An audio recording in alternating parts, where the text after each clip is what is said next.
Hay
Allah, şükür ya Rabbi.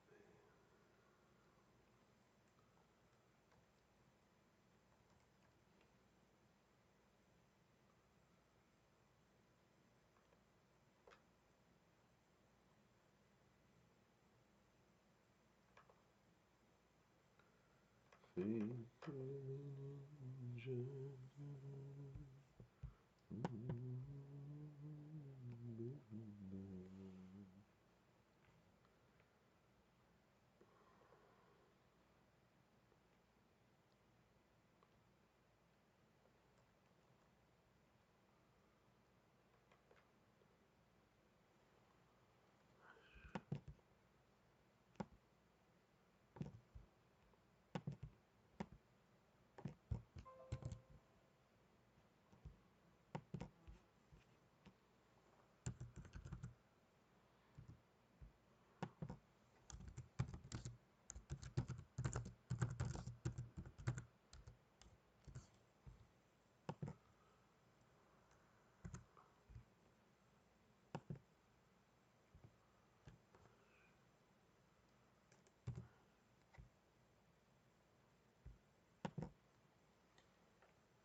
Hazretlerimizin, Şeyhimiz sahibi Şeyh Şeyh Abdülkerim El-Kudüs'e Rabbani Hazretlerinin ve alel husus bu caminin muallisi ve bugüne kadar içerisinden gelmiş geçmiş İmam Mesih kaynlarının ve kahve ehli imanın ervahı için Allah rızası için El-Fatiha.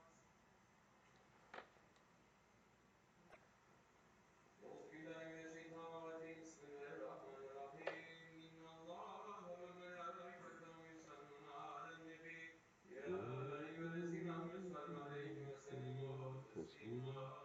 Allahümme salli ala Seyyidina Muhammed ve ala ali Seyyidina Muhammed. Allahu Ekber, Allahu Ekber. Allahu Ekber, Allahu Ekber. Eşhedü en la ilahe illallah. Eşhedü en la ilahe illallah. Eşhedü enne Muhammeden Resulullah. Eşhedü enne Muhammeden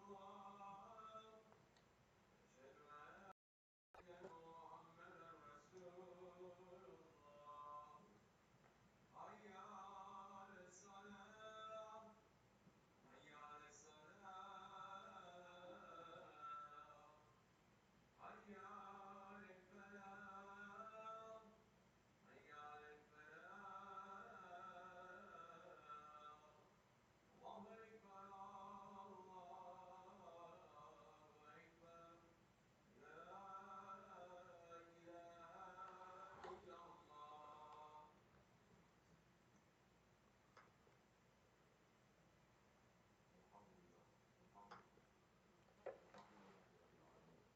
والصلاة والسلام على رسولنا محمد وعلى آله وصحبه أجمعين. نحمد الله تعالى ونستغفر وأشهد أن لا إله إلا الله وحده لا شريك له. أشهد أن محمدا عبده وحبيبه ورسوله. صلى الله عليه وعلى آله وأزواجه وأصحابه الطيبين الراشدين من بعد. وزعمت على تحقيق أعزز كلمة الخلفاء الراشدين على تحقيق أمراء المؤمنين أبو بكر وعمر وعثمان وعلي وعلى بقية أصحاب التابعين رضوان الله تعالى عليهم أجمعين. يا أيها المؤمنون الحاذرون اتقوا الله تعالى فإن الله حمل الذين اتقوا الذين هم محسنون. الحمد لله رب العالمين. الصلاة والسلام على أشرف الأنبياء والمرسلين سيدنا مولانا محمد وعلى آله وصحبه أجمعين. All praises are due to Allah, Lord of the universes. Bismillahirrahmanirrahim. To Allah belongs all praise, Lord of the heavens and Lord of the earth, Lord of the worlds. And to him belongs all majesty in the heavens and the earth, and he is the mighty, the wise. May all peace and blessings be upon the Prophet of the two holy places, the Imam of the two Qiblas, our Wasila in the two worlds, the beloved of the Lord of the two easts and the two wests, the grandfather of Hassan and Hussein, Sayyidina Muhammad والسلام, and upon his noble family and blessed companions, especially upon the four Khulafa Rashidin, Hazrat Abu Bakr Siddiq, Hazrat Umar al-Faruq, Hazrat Osman al-Ghani, and Hazrat Ali al-Murtaza, and all those who follow them and honor them and walk in their footsteps until the last day. Ya ayyuhal mu'minun, O believers, today is the last Jummah of the Islamic year 1439. 1 year's calendar is closing. The Sahaba Kiram used to pray at the end of the year and for the beginning of the new year, saying, Ya Rabbi, bring this year upon us with security, Iman, safety, Islam, your pleasure, and protection from Shaitan. O believers, our ancestors, from the Sahaba Kiram to the Tabi'in, to the Tabi'in, all the way to the honored Ottomans, they showed honor and respect to the calendar of Islam. It is one of the things that the Holy Prophet ﷺ mentioned in his last khutbah, when he said, O people, The deniers of Allah's power manipulate the calendar in order to make permissible that which Allah forbade, and to forbid that which Allah made permissible. The time has now returned to the position as it was when Allah created the heavens and the earth with a year of 12 months. 4 of them are sacred: Zulqa'dah, Zulhijjah, and Muharram, and Rajab, which lies between Jumada and Sha'ban. And the Prophet of Allah speaks the truth. The calendar, it is one of the foundations of a society, of a civilization. The calendar tells us where we are in time, where we are in relation to what happened in the past, and where we are in relation to what is going to happen in the future. We construct our days and our nights around the timings that are given on that calendar. That is why the Muslims, for more than 1,400 years, they have given importance to observing the months as they have been told to us by the Holy Prophet. Make no mistake, have no doubt, that our calendar is a heavenly calendar. Our calendar, it is a divine calendar. If we build our lives around it, our lives will be in line with the divine laws. But if we construct our lives around days and months that are named after us, and illusion and delusion and shirk, then what kind of life are we going to live? Our Shaykh, Sa'id al-Sayyid, Shaykh Abdul Karim al-Kibrisi Rabbani, is saying, so Allah subhanahu wa ta'ala has granted us this holy month that we are finishing, the month of Hajj. And night, after that, we have a month coming. Right after that, we have a month coming. Another holy month, Muharram, the new year of Muslims in their calendar. New calendar, new year. Muslims' new year is coming. From when our Holy Prophet ﷺ immigrated from Mecca to Medina, that is the beginning of the calendar of the Muslims worldwide. But every Muslim today, every Muslim country, is celebrating the Kafir calendar, the unbelievers calendar, the imaginary calendar. They imagine something saying, oh, Jesus was born on this day. Imagine. Imaginary calendar, but the Muslims are running to follow. The Muslims, individuals, groups, nations are keeping and honoring that calendar. It's not something that is a secular calendar to them too. No, they turned it into secular. But according to them is their belief. It's a Christian calendar. It's not a Muslim calendar. The Muslims are keeping that calendar, mashallah. They're not even knowing what is their new year. So Muslims are passing through the days not knowing what they are. Passing through 1439, saying, oh, this is 2018. Rajab, saying, oh, this is April.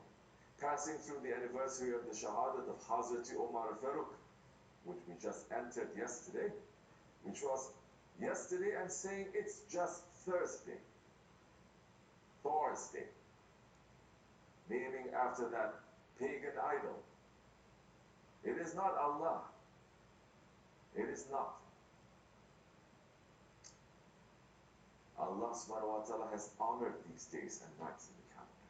It is our duty as believers to honor them as well. Of course, we live in a society that has different calendars, and the Ottomans have shown that with respect to. In the Ottoman calendar, they have at least 4 different calendars on the same page. They have not only the Muslim calendar, they also have the Armenian calendar, the Catholic calendar, the Jewish calendar.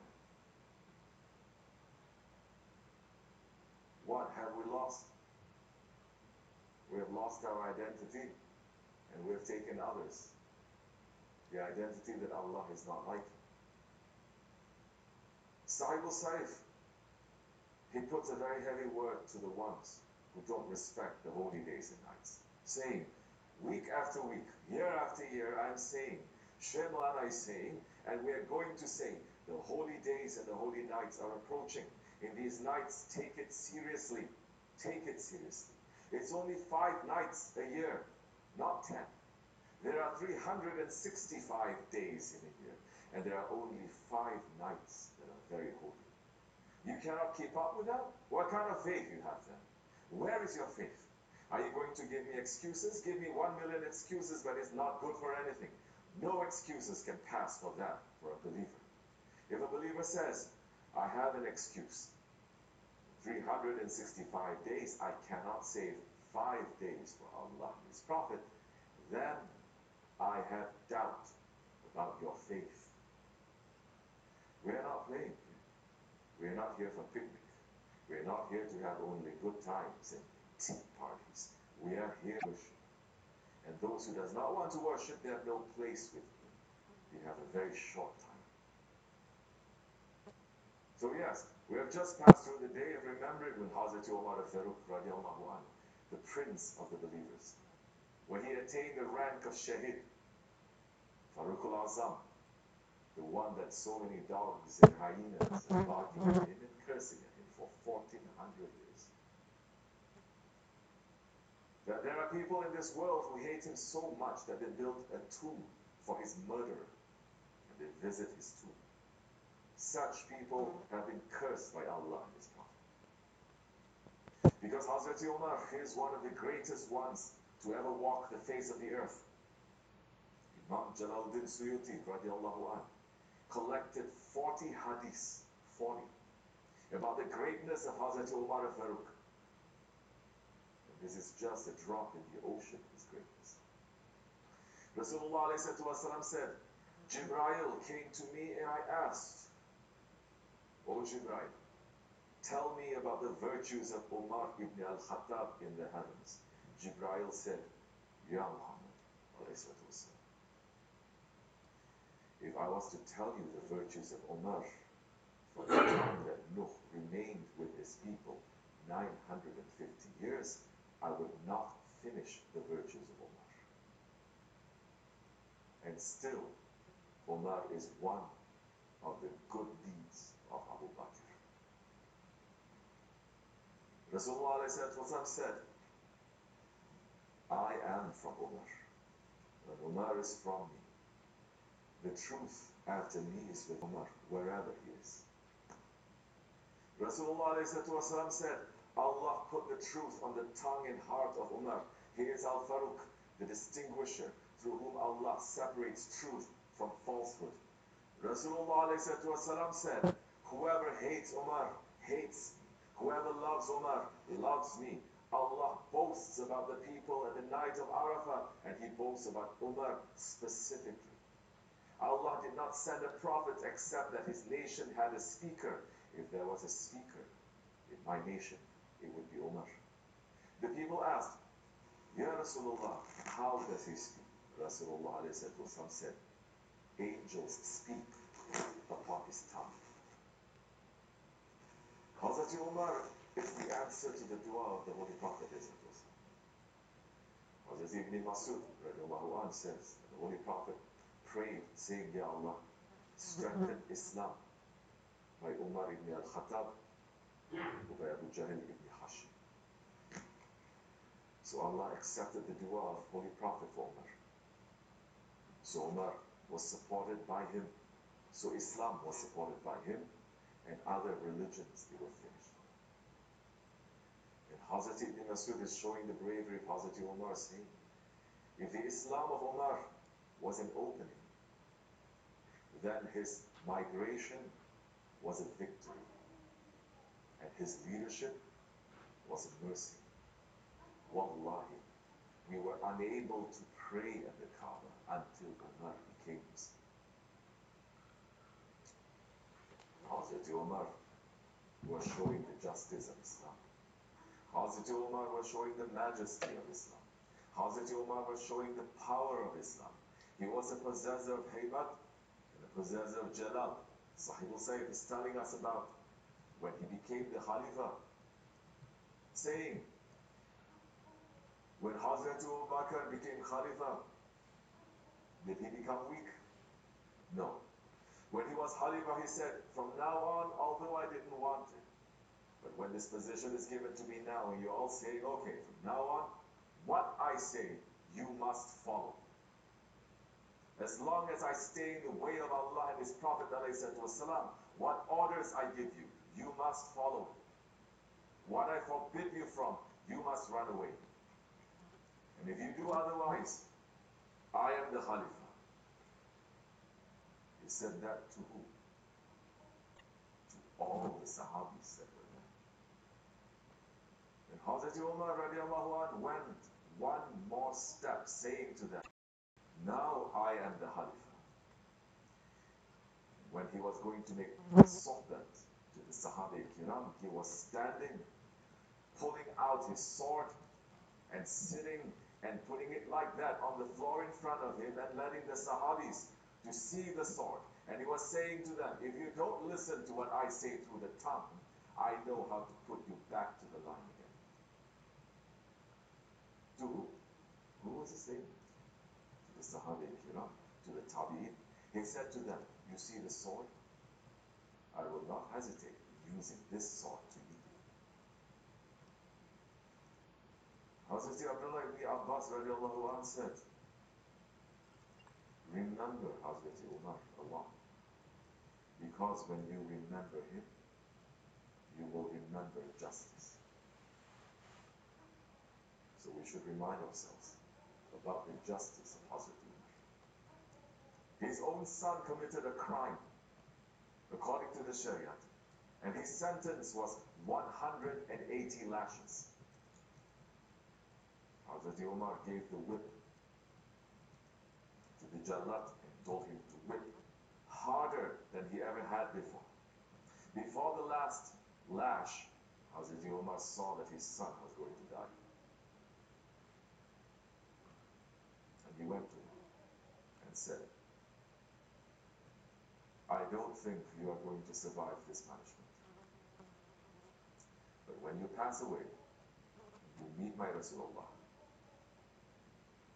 Tell him your father Umar established the law of the Quran on the earth. Tell him that he had established the Sunnati Rasul on the earth. After the son passed away, Hazrat Umar was crying. And the people said, why are you crying now when he died because of the punishment you decided?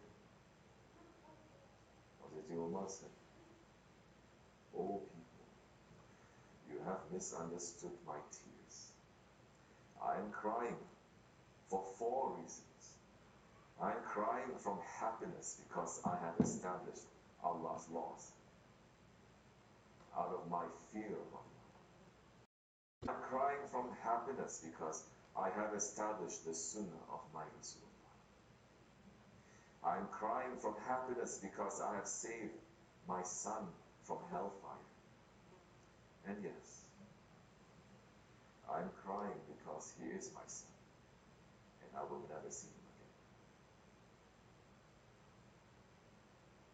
again. And still after his son was buried, Hazrat Umar remembered that 1 lash was still left. So he ordered that the grave be whipped 1 time. That is Faruq al-Azam. That is justice. That is the justice of Islam. That is the justice that Allah mentions in the Holy Quran when He says, Bismillah ar-Rahman ar-Rahim, O you who believe, stand up firmly for justice as witnesses to Allah, even if against yourselves, or your parents, or your relatives, or whether it be against rich or poor, because Allah is more worthy of both. Do not follow your own passions, lest you be unjust. And if you distort justice or refuse to do justice, verily Allah is ever informed of what you do. Sadaqallah Azim. That is a justice that is lost to this world today. This world, this Asfal Safilin. There is no justice anymore. There is only corruption, and there is only oppression. And there is only hearts that have become harder than stone. He sees this every single day. And they forget about it. Those with power use that power to completely destroy the powerless. Those with money steal more and more to take the rights of those with none. Those with influence save themselves and their families while they do every crime in the world. The world is in need of another Farouk. We are praying for him to come soon.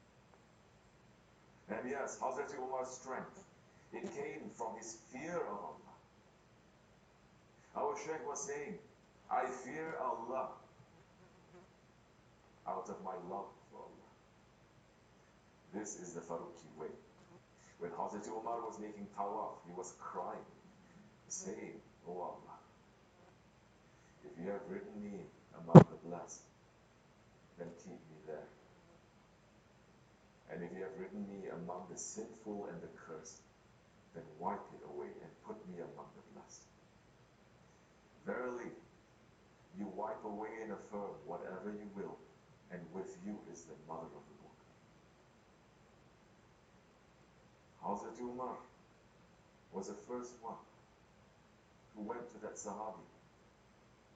That Sahabi was left with a list of hypocrites by the Holy Prophet. Before the Holy Prophet left this world, he gave a list of the hypocrites that's hiding in the nation. And he gave it to that particular Sahabi. And he said, keep this secret.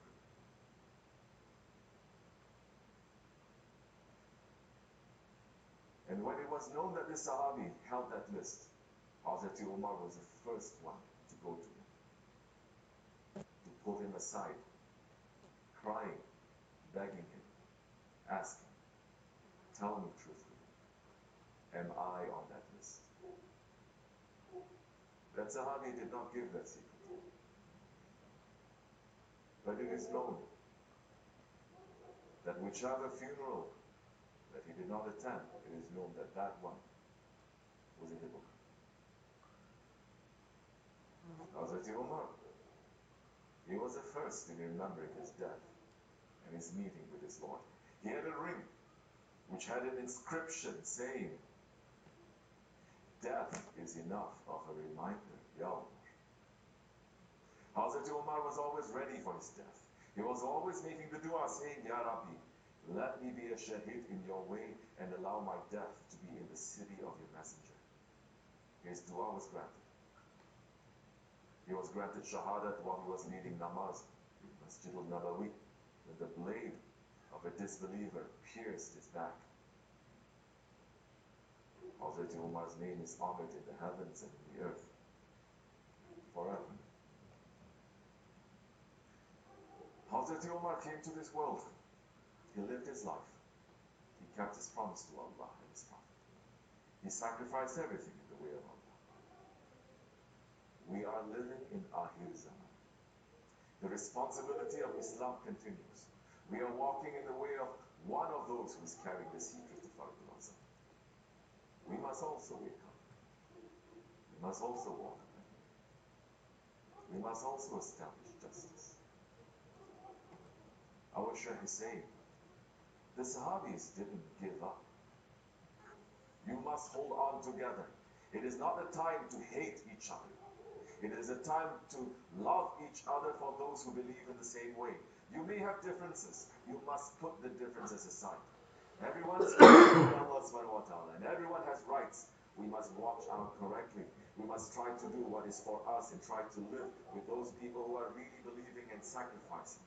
Not to fall into our ego, run here and there and think that we are going to change something. It is only our ego. Allah subhanahu wa ta'ala is saying to us, without his permission and without his knowledge, a dry leaf will not fall down from his tree.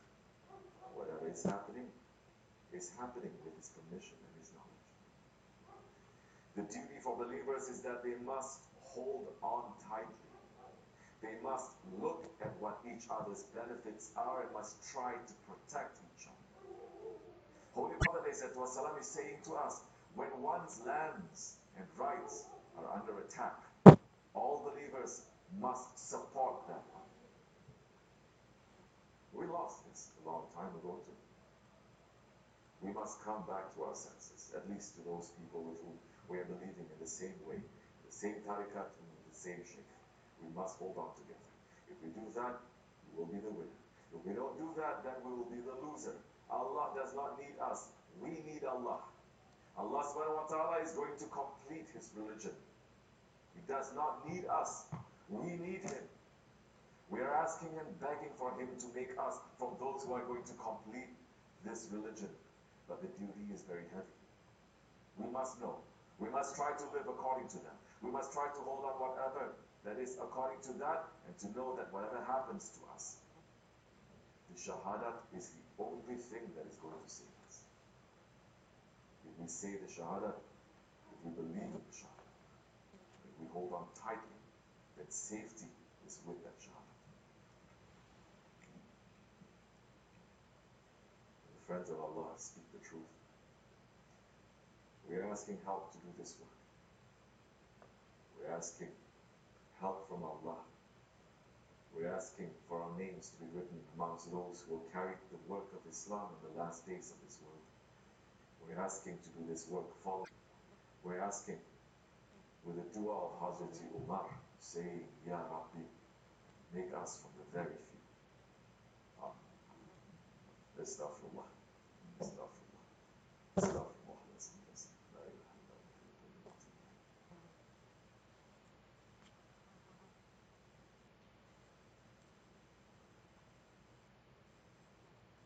Harun Reşit halife zamanında bozulmuş Irak halkı yine bit kafalar bir yerlerden türemeye başlamış. Halifeye karşı ses seda yükselmeye başlamış her tarafta. Beğenmiyorlar halifeyi. Ne? Halifemiz koymuş olduğu kanunlar ile işte o çakal sınıfında olan insanların önlerini kesiyor. Onlar fazla koşturamıyor. Velhasılı kelam o zamanda da bir kafalar kalkıyor halifeye karşı. Harun Reşit Hazretleri diyor, Haccac zalim. Onu çağırıyor huzuruna, sen şimdi oraya seni halife tayin et, git diyor oraya. Bu da mektubumdur, Irak halkına oku. Ve gönderiyor onu oraya. O geliyor. Bir haber alıyor millete ki bu camide toparlanacak halk, orada bir konuşma var. Şimdiki gibi konferans salonları değil. Camiye geleceksiniz. Toparlanmış. Hepsi oraya. Çakallar makallar. Vermiş o. O iyi ama tak bunu oku demiş. Bu cemaata. Kalkmış o halifenin mektubunu açmış. Bismillahirrahmanirrahim. Halifenizden size selam var dediği vakit cemaat içerisinde bir homurtular başlamış. Yani halifeye karşı o kin ve nefretlerini o şekilde bildiriyorlar şimdi. İşte İsa. Biz ona selam vermek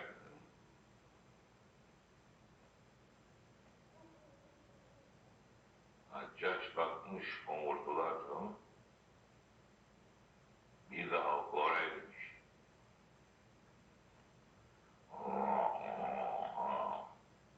Aleyküm selam yok. Ver buraya demiş ona. Bismillahirrahmanirrahim demiş. Halifenin size selamı var. Ne dersiniz demiş siz. O daha önce nam salmış ya. Haccac.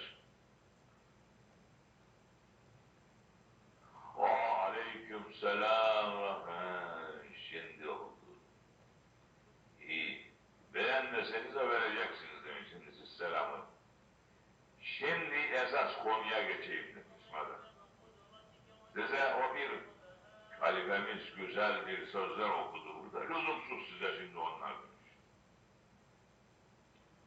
Halifemiz oturdu ve okları önüne koydu. Yeah, also if you look En on zehirli the bir bottom oku seçip where on the dashboard where size it says gönderdi. target and live streams, if Bu you click Irak on the halkı hyperlink on the left halifeye column, it karşı opens kafa it up kaldırmaya başladı. and it shows you En zehirli, en in bozuk some sense adamı it shows you if the stream is active beni size going gönderdi. out to YouTube because you can see Şimdi SRC language eskisi gibi 3 homurdama yok. and these are little Şimdi things bir the isimler developer can help okuyacağım. us troubleshoot, correct? O isimler, o kişiler kendi isimlerini duyduğu anda hemen buradan çıkıp valiliğin önüne gelip bekleyecek. Onlardan bir hesabım var. Diyor şimdi Haccac. Ha sakın ha kaçayım maçayım demeyin. Benim namımı biraz duydunuz. Yılan deliğine girseniz sizi bulur çıkarırım. Cezanız daha büyük olur. Tamam. Hemen isimleri okumuş millet zangur zungur. Oradakiler şimdi. Acaba benim ismimi okuyacak mı diye. Kim hangi işin içindeyse biliyor, ismi okunacak tabii ya. Hak'tan ayrıldıysa ismini okuyacak, garanti, yazılmış ismi. Ne isimler yazılıyor şimdi kitaplara.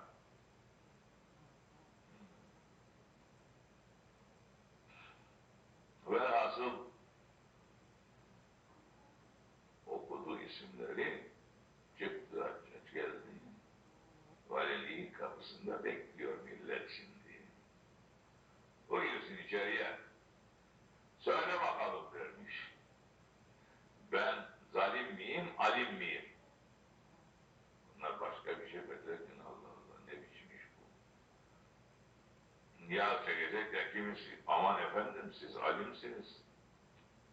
Olmadı demiş. Onun için çık buradan, bu kapıdan çık. O kapıdan çıkar, kapının ardında cellat bekler. Kafa gidecek ya, ismi yazıldı artık. İsyan bayrağını çekmiş. Halka fitne fesatı öğretiyor. Başlar. Öyle onun için şimdi ne diyor? İstemeyiz şeriat. Şeriatına bak. Şeriat gelirse diyor, gel ayak kafa gidecek, doğru. Çok gitmez ama. 5-10 tane gider, ondan sonra dümdüz olur ortalık, hiç merak etmeden. Düzelir. İşte Haccac da isimleri çağırmış. Alim miyim, zalim miyim? Alim dediği anda hemen bu kapıdan çıkıyor. Cellat kafa gidiyor. Hemen yayıldı ortalığa.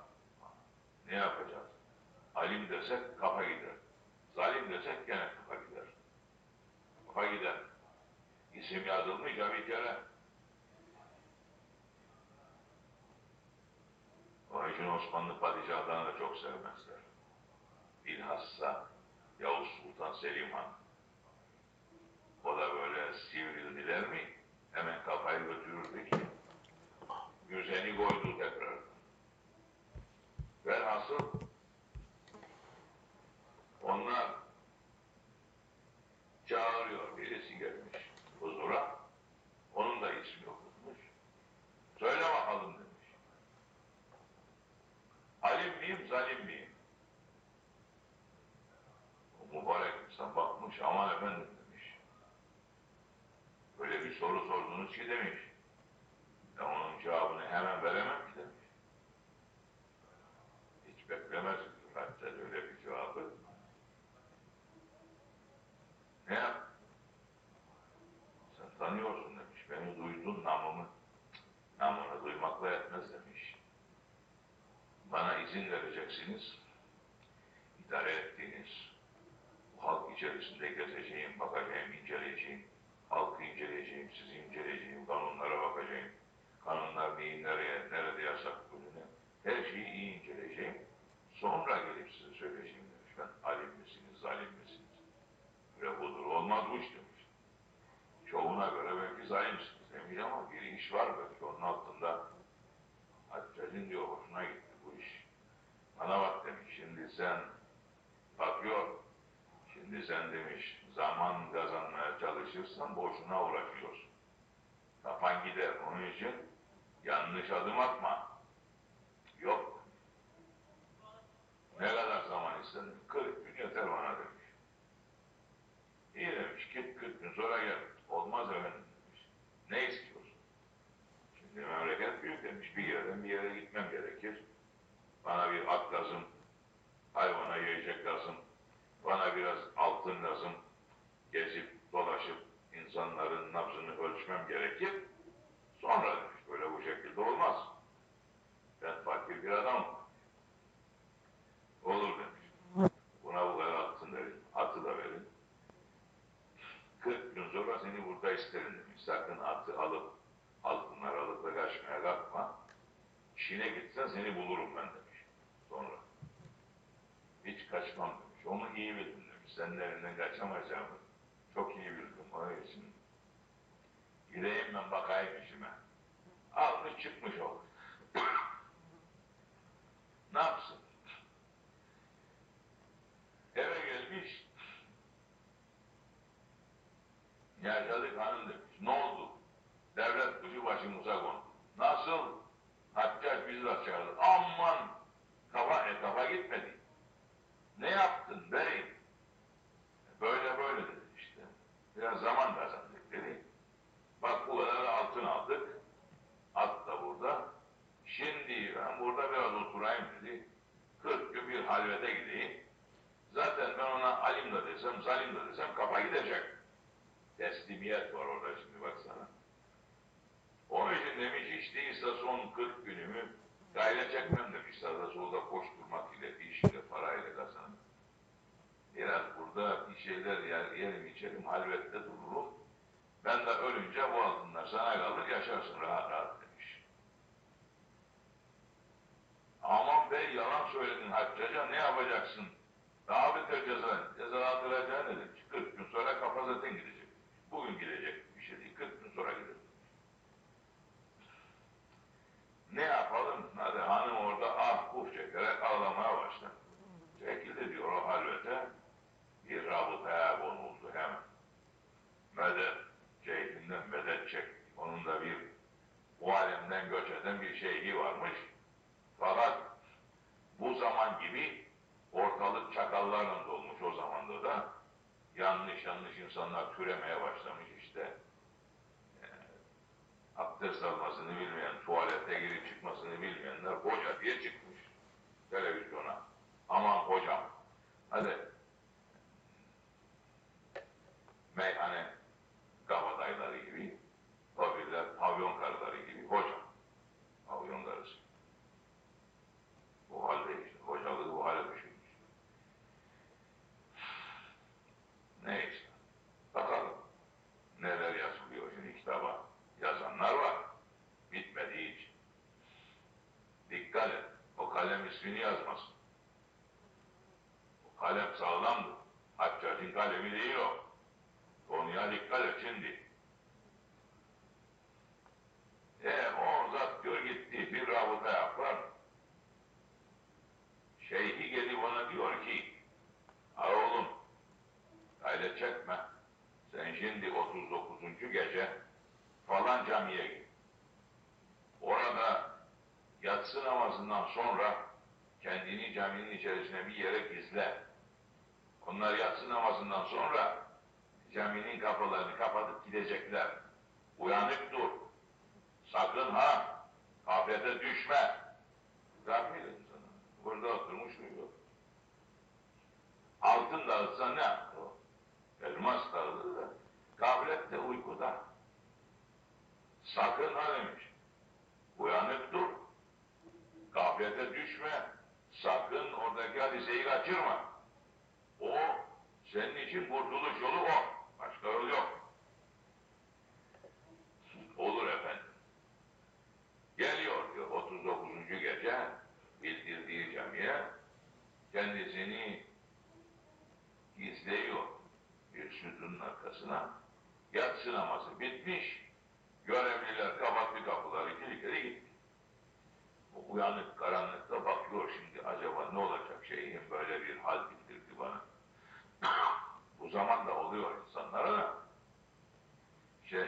bir şeyler söylüyor ama ne dirisinin sözünü kabul eder, ne rabıtada gelen hiç. Ölmüş kalpler çünkü. Ne ile meşgul? Kalp dünya ile meşgul, Allah ile meşgul değil. Kalp dünya ile meşgul olduğu için de bitti, ölü kalp. Biraz hareket ettirse hemen ona gönderecek tekrardan. O hareket ettirenler biliyor. Biraz hareket ettirdi mi hemen canlanmaya başlar, dirilmeye başlar. Bir uyanış başlar kendinde, bir heyecan gelir. Kalbe bir güzellik gelir. İnsan derdini unutur. Bir gülümseme gelir kendi kendine. Aynen. Selam aleyküm. Ne be bu? Ahıra geri. Hatta zaman dedikleri için işte bak kafayı götürüyor. O diyor oturdu ona bekliyor. Gece belli bir vakitten sonra ansızdan diyor caminin ön kapıları açıldı. Kendi başına bir nur doldu. İçerisi. Bu kafirler, dinsizler, imansızlar, laikler, kemalistler bunlar nuru sevmez, karanlığı sever. Yarasa cinsidirler. Nuru sevmez, yani nur kelimesini de sevmez hiç.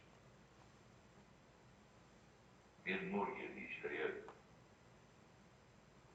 Onlar akıyor o uyanık, acayip bir olağanüstü hal oluyor şimdi burada.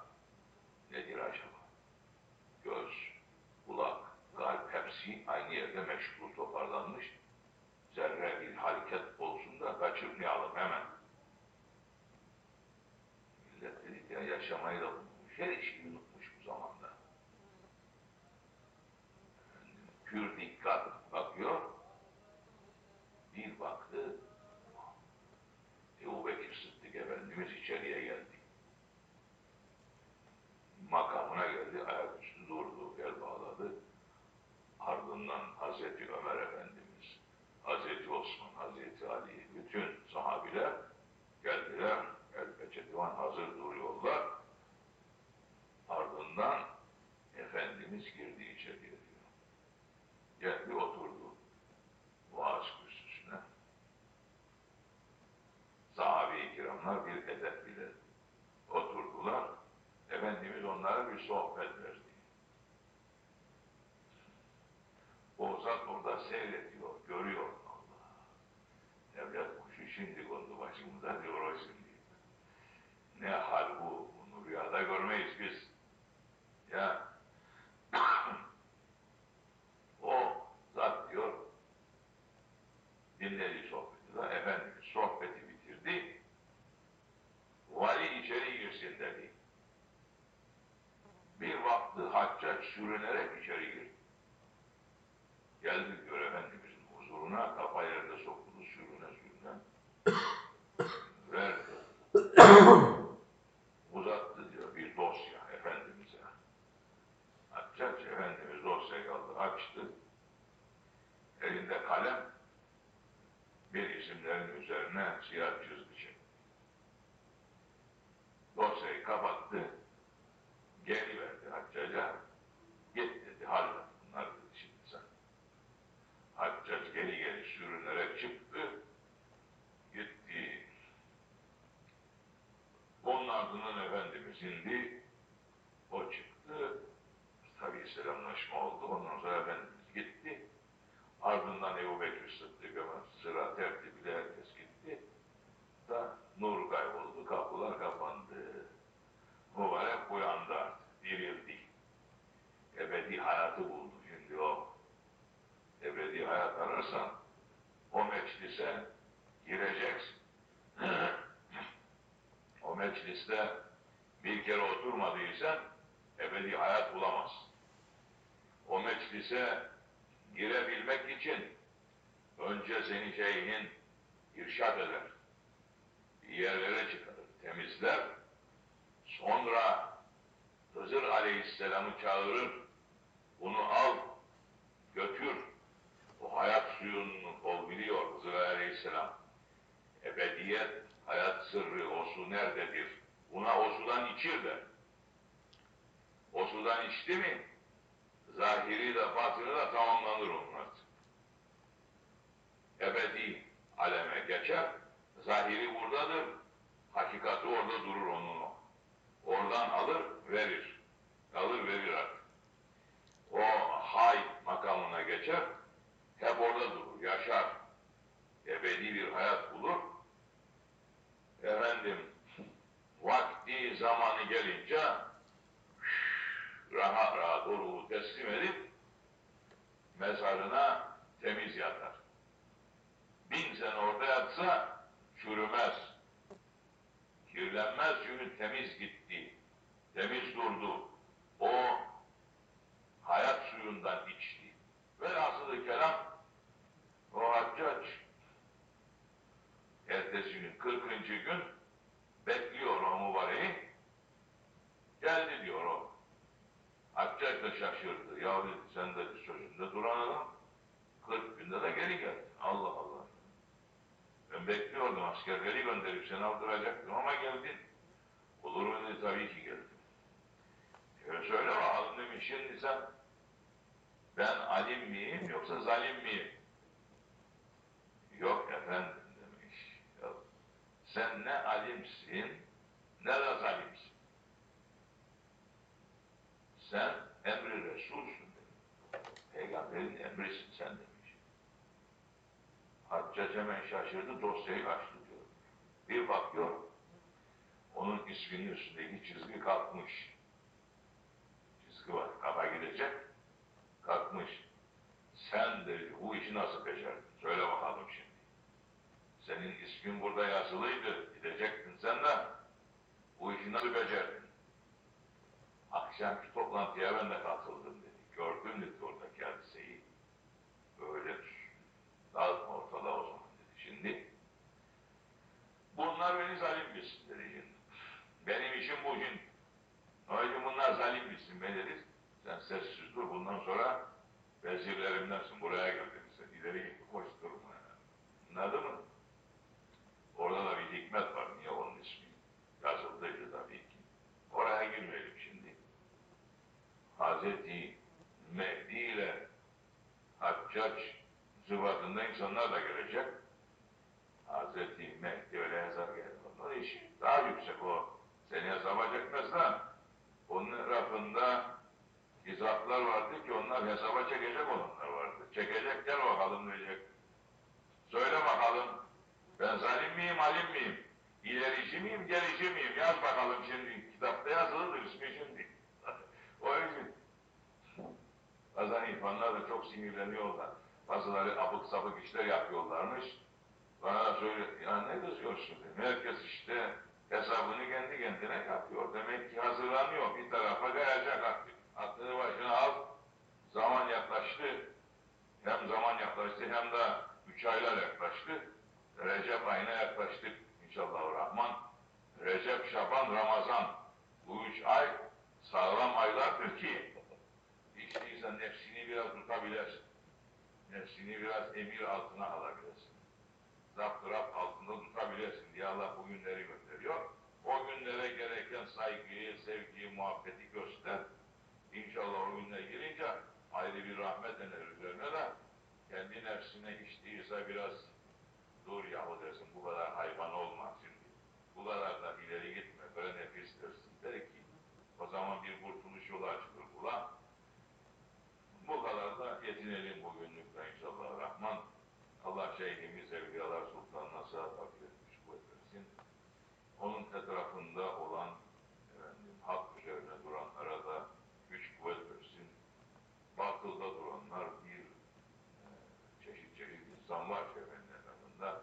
Çeşit niyette duranlar vardır da biz güzel niyette olanları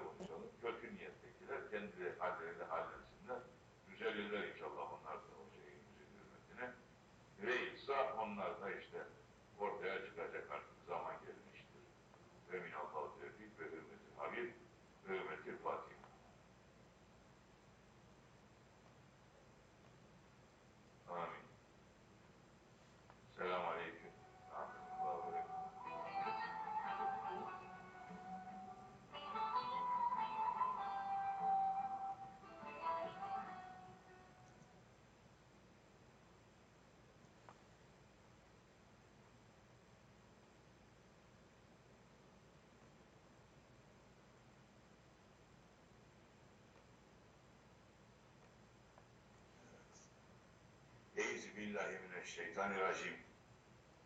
Bismillahirrahmanirrahim. Medet ya Seyyid-i Sultan-ı Devliye, medet.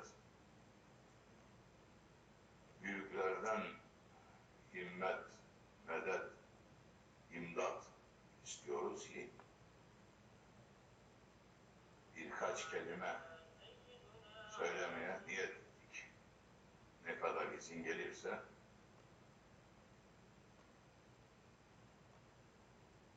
o zaman meclisimiz ilahi bir meclis olur.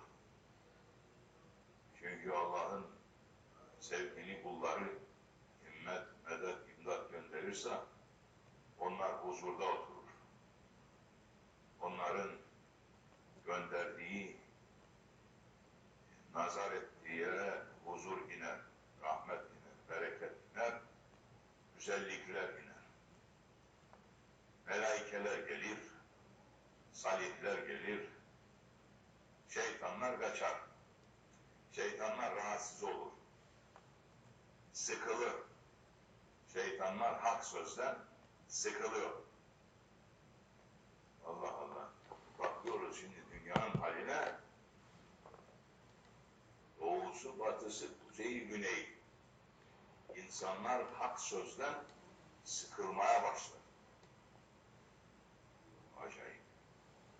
Herkes hakkım deyip ortaya çıkıyor ama hak sözü alıp öpüp başının üzerine koyamıyor. Onun için Allah ile kul arasına girilmez manası şimdi bu. Sen kalpte mertebeler var. O mertebeler kalbin mertebesinde birinci mertebe açık, herkes giriyor. Altıncı his duyguları açık olanlar da bazen bakıyor, bir şeyler hissediyor, anlıyor. Şeytani kulaklar hepsi oraya girebiliyor. Ve sen giremiyorsun ama başkası giriyor. Ama bildi benim düşündüğüm ya. Açık o, açık kal. İkinci mertebe var kalpte. Oraya büyücüler, falcılar, cinciler, minciler giremez. Kapalı onlara. Oraya gerçek demeyelim, gerçek olur zaten. Sahtesi olmaz şey ise gerçek. Şerler girer. Hangi tarikatta olursa olsun girer. İkinci mertebesi. Üçüncü mertebe, iyi dinle. Nakşibendi şeyhleri. 7007 Nakşibendi şeyhi vardı. Onlar girer. Her şeyh girer. Onun için eski zamanda adab vardı, edep vardı.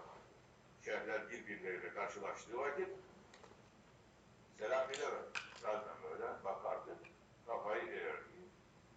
1 dakika, 2 dakika, 3 dakika bir tanesi kalkıp hemen gidip o birinin elini öperdi. Buyurunuz efendim. Sohbet etmek istedim. Niye? Çünkü onun kalbine o girdi de ona giremedi. Baktı o benden daha büyük zat. Buyurunuz efendim dedi. Oturur hemen dinler. Edep sahibi. Çünkü edepsiz olur çünkü. O kendi başı bilirdi. İşte o Nakşibendi şeyhleridir. Onu girecek olanlar. İcazetli, gerçek icazetli. Öyle Nakşibendi şeyhim deyip de ortalarda zikir için icazet verilmiş olan şeyhler vardır şimdi. Cübbe şeyhleri vardır. Cübbeli diye geçiyor ortalıkta. Birkaç kitap okudum. Onlar da yok. O sır yok.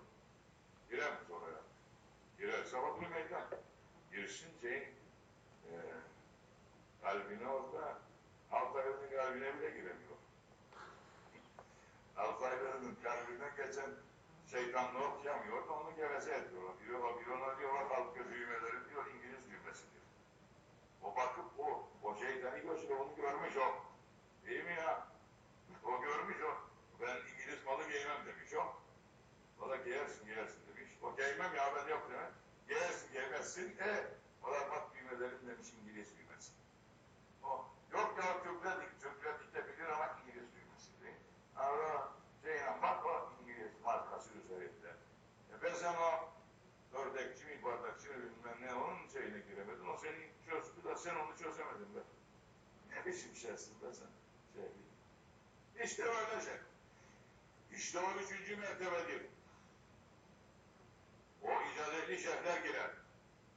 Ondan başka biri giremez. Onun için girmeden, hadi sen ona nasıl girersin de, kapatıyorum kapıyı da girme.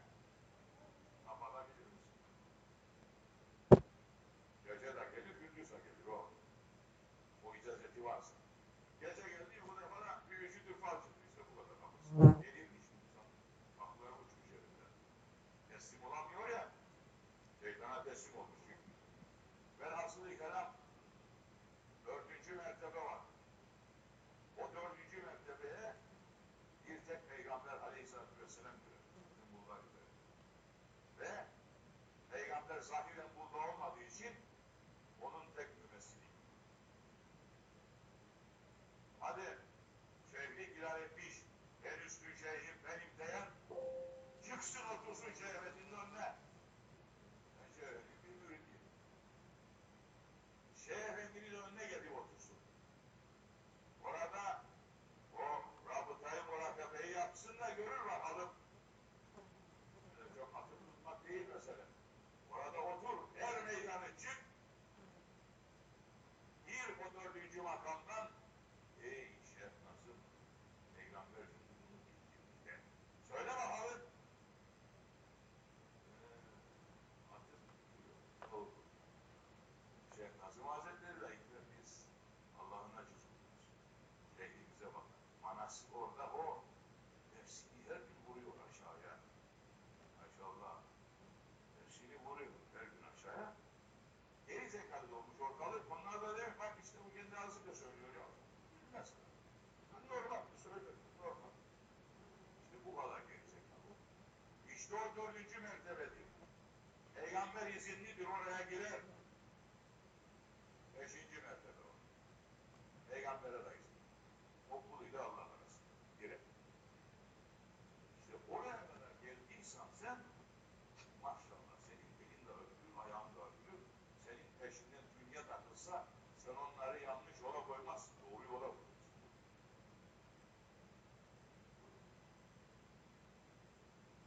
Onun için 2 yol var. Yollar 2. Dünyaya giriş yolu 1. Dünyadan çıkış yolu. Peygamber izinlidir oraya girer. 5. mertebe var. Peygamber'e de izin. O kuluyla Allah arasında. Girer. İşte oraya kadar geldiysen sen maşallah senin elin de öpülür, ayağın da öpülür. Senin peşinden dünya takılsa sen onları yanlış yola koymazsın. Doğru yola koyarsın.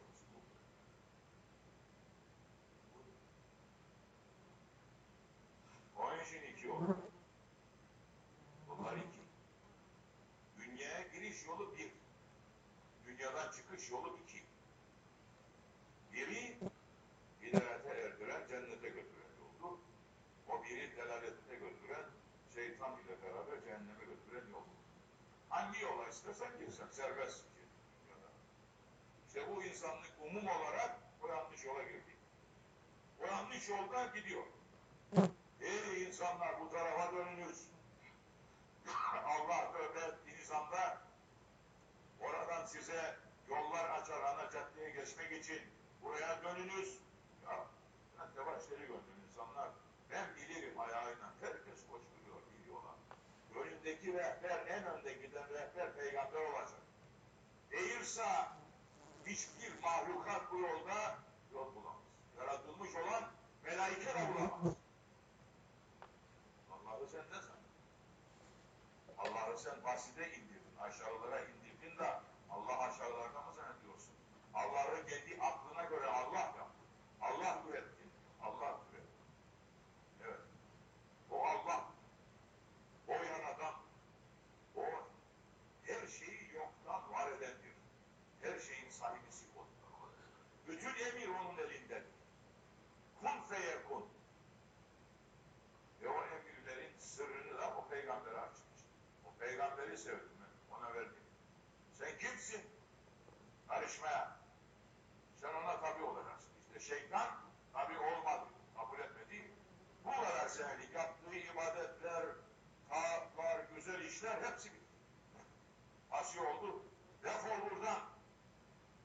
Cehenneme ver. Atın cennetten dedi. Tek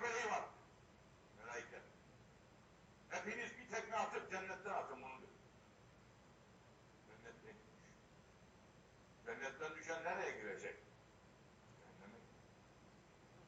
Onun için Hazreti Adem de yanlış yaptı da kendi yanlış yapmadı. Bu 21. asrın insanı umum olarak isyanda duruyor. Bütün bu insanlar, geçmiş insanlar, gelecek insanların tohumunu erkeminde taşıyordu. İşte bu umum yanlışlar o tarafa doğru yönlendi. O tarafa bağlılık geldi de o tarafı ister istemez o tarafta o yanlışı işledi Hazreti Adem. Kendisi değil, biz işledik. İsyankar kullar işledi. Asi olanlar işledi. O peygamberin sırrını da taşıyor. O peygamberin tohumunu, o peygamberin soyundan gelecek olan bütün salihleri, kutluyu insanları taşıyordu orada. Onlar o tarafa yönlenmedi. Onlar Hazreti Adem yeryüzüne indiği vakit onlar da Hazreti Adem de asırlarca tövbe etti. Tövbe ya Rabbi, estağfurullah ya Rabbi, yanlış yaptım ya Rabbi. Asırlarca ağladı, tövbe istedi, tövbe etti. Sonunda Allah onun tövbesini kabul etti. 10 Muharrem'de, Muharrem'e geliyoruz. Tövbe günü Allah kabul etti onun tövbesini. Ve Hazreti Adem'de asırlarca onun üzerinde o yolda duranlar selam edersin. O yoldan çıkanlar şeytan yoldan. Öyle olmuş. Evet. Allah bizi de affetsin. Allah'ın aciz kullarıyız. Kim istersen ol, ne istersen ol, aciz. Allah'ın katında aciz bir kulsun. Bütün dünyayı parmağında oynatabilirsin ama gene aciz. O emir vermese nefes içeri girmez, ölürsün. Emir vermese nefes dışarı çıkmaz. Aciz. Kul bunu biliyorsan işi tamam. Onun için başında da sonunda da ya Rabbi bizi kendi nefsimize bırak. Bizi kendi nefsimize bırakırsan biz bir Firavun oluruz. Biz bir Ebu Cehil oluruz. Bir Nemrut oluruz. Bizim nefsimiz de, benim nefsim şeytandan daha beterdir ya Rabbi. Beni affeyle diyeceksin. Ben de diyeceğim, sen de diyeceksin. Bunu demezsen sende kibir işareti var. Şeytan takmış kancayı sana. Bunu diyeceksin. Yalnız diyeceksin. Toplumda da diyeceksin. Ne kadar gücün artarsa, ne kadar Allah'a karşı anlıyorsan sahiplığını her yerde o mütevaziliği gösterirsin. İşte şey edeceğiz. Ama Allah için konuşmaya başladığı vakitte dünya yerinden sallanıyor. Bunu yapmazsın. Hadi bakalım diyor. Ne diyor? Gelsin diyor. O papazlar karşına. Hadi bakalım. Kim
Sen hangi saftasın ya hocam o zaman?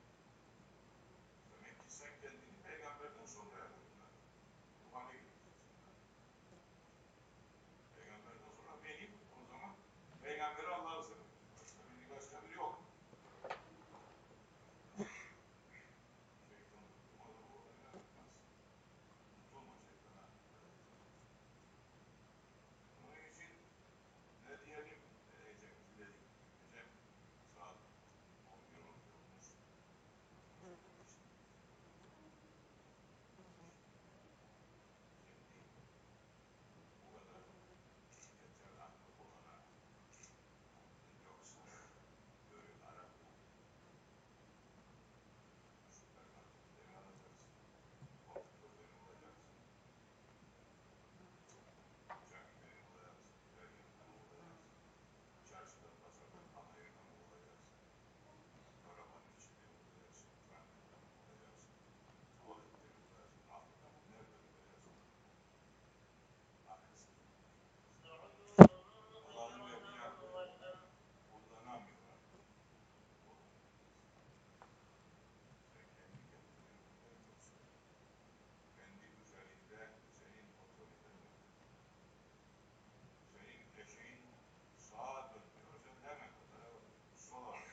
sırrı boşuna harcama. Hazreti Mehdi geliyor. Sen kim Mehdi'yi tanıyorsun da? Zaten Mehdi'yi tanıdıysan hemen kendine çeki düzen verirsin. Tanımadıysan tanıyanlara sıkı sıkı sarıl sen. Başka çaren yok. Yoksa Deccal'da çıkıyor. Sakın Deccal'ın safına bir kere geçme. Tekrar bu tarafa çekse de seni kıyamet günü ondan yasalar. Bir gandı Deccal'a bir kere dünyadan çıkarken imanını kurtarırlar sana ama çok çile çekersin. Sana verilen sırrı sen nasıl boşa harcadın diye. Kendinden bir haber insanlar. Kendine verilenden haberi yok.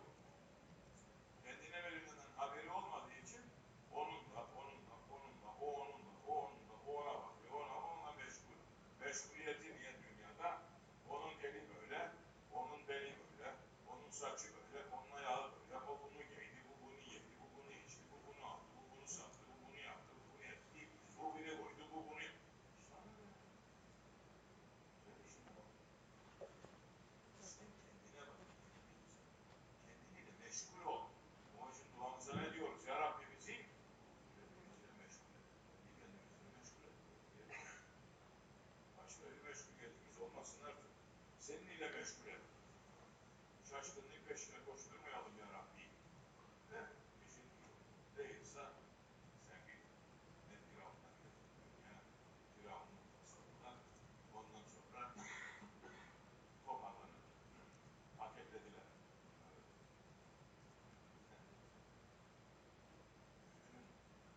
Beyniyle topladığın yeriyle beraber yapsan ne yapacaksın? Kendi kendine zararlı olur. Başka kimseye zararlı olmaz. Kendi kendine zarar verir. Firavun bile kime zarar verir? Kendi kendine zarar verir. Nemrut kime zarar verir? Kendi kendine. Efendim, Ebu Cehil kime zarar verir? Kendine zarar verir. Ahiret yurdunu, ebediyet yurdunu kaybetti. Kendi kendine zarar verir. Ne kadar kolaydı. Değil mi ya? Ne kadar kolay. Peygamber söyledi, ben de söyleyeyim ya. 40 senedir ben bunu Muhammed'in emin bildim de niçin söylemeyeyim? Ya. Ne olacak? Ne yaparım zaten? Muhammed'in söylediğini söyleyeyim. Görünmeyen bir tek Allah sahibimiz değil. O da onun peygamberi de değil. Şeytan bitti sırtına söyleme. Söylersen sonra onun altına düşersin. Olur mu öyle şey için? Sen ondan üstünsün dedi.